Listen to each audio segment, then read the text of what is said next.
which is something that's quite unusual, except in all women's colleges and universities. We are diverse in terms of where people come from. It is still a challenge for us to be more diverse, and we have some openings on the board, and we've been working very hard to fill those openings with. And alumni often, through the Alumni Association, make nominations that come to us. We have a trusteeship committee that works with that, so it's quite a rigorous. And Methodist affiliation, we also have Methodist on the board. And was it just these 24 members that voted on the neutrality issue? I was trying to get all the facts straight before I ask, kind of, or comment. Yes? It was a trustees matter. Okay, and correct me if I'm wrong, but did you say that Hamline, like the community, or Hamline is students and faculty and staff and alumni and the Board of Trustees? Well, I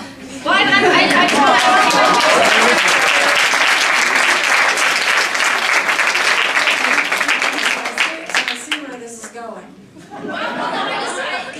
Let me just kind of jump in. Thanks for that little hand wave. Okay, Hamline is a lot of things. It's 60 acres of property and buildings, and it's people. I stand by what I said before, but it's also a place, so it's a destination. It has a university identity. We also have other locations. There are all kinds of things. But my point earlier is that at any given time, at any decade of our history, Hamline is basically the people who inhabit Hamline University. And so are we going in the direction of saying, well, why shouldn't you just make the popular decision? Is that where we're going? No, I'm actually not. I was just kind of more wondering about the vote, how it was acquired, because I don't know, my father and my grandmother are both alumni here, and they never got a phone call. I guess nobody here obviously got asked what their view was, and if we're all supporting Hamline, I would think that it would be better left up to a vote of alumni and the Board of Trustees and all the students, because we are all diverse, but we're all part of Hamline. We are all part of Hamline. However, the charter of Hamline University, this is the first, Hamline was chartered as a university before Minnesota was a state. That's how old Hamline is. Before the University of Minnesota had graduates, we had graduates. And so the charter of the Hamline University is different from its bylaws, but through its charter, we are charged with having an independently and self-perpetuating board of trustees who serve as the fiduciary and policy-making governing board.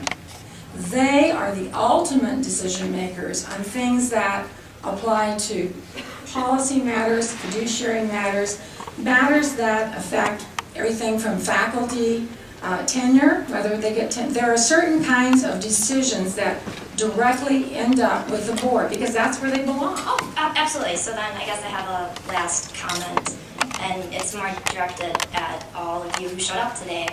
I guess let them keep Hamline as a building and a place then, and as students and faculty and staff, we should take our own stand. Let them have that email. Yeah.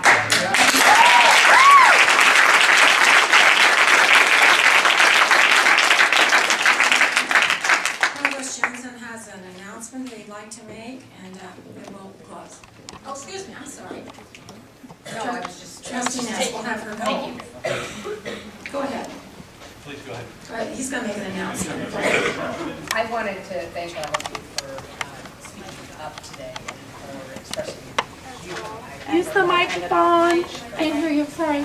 Sorry, I turned it off. Just flip it back on the side. Thank you all for coming. There you go. It's on now. Really, I was relaying the microphone to Provost Jensen, but I'll take the opportunity to say thank you very much for expressing yourself so clearly and so passionately and effectively today. I appreciate it. I'm sure Bob Klaus appreciates it. Thank you.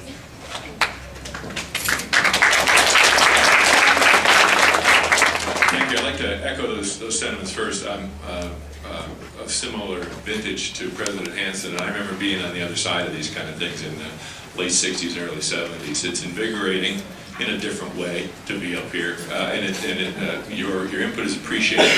I started a conversation with several of you under the tree on Labor Day about diversity here at Hamline. We continue that conversation. Dean Alan Sickbird, Director of the Hetman Center, Carlos Sneed, the Director of Diversity and Multicultural Initiatives for the faculty, Vina Dale, and a couple, Amanda Roel-Kune in my office, sat with a group of students about 3 weeks ago. We promised them to schedule monthly meetings to a broader audience. And so, considering the whole Hamline community, which would be students, faculty, staff, trustees, alumni, any who would care to come, we were scheduled for Thursday of next week. We're going to push it up sooner. There's more to talk about, and so we'll probably meet in this room probably Tuesday afternoon. That's contingent on scheduling. Watch Inside Hamline for the notification, and I look forward to seeing people then.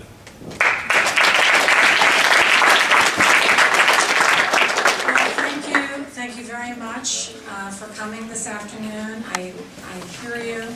I appreciate your conversations and your questions. If you're passionate about this issue, we're phone banking for Minnesotans United in the Clock Center, room 208, starting now. Lightheaded? Yeah, it happens all the time. Sorry. All right.